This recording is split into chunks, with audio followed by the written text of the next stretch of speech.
Bismillah. Assalamu alaikum warahmatullahi ta'ala wabarakatuh.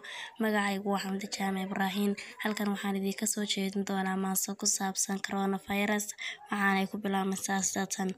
Kelmadaydii koowaad iyo kulankeenii koowaad weeyaane. Marka hore salaan iyo xaalkuma wacyo nabad ma lagu joogaa. Qasdiga iyo ujeedadaydii qalbigayga waxaa ku jira qunaan ugu dhaadhacee qumaati dhagaysta.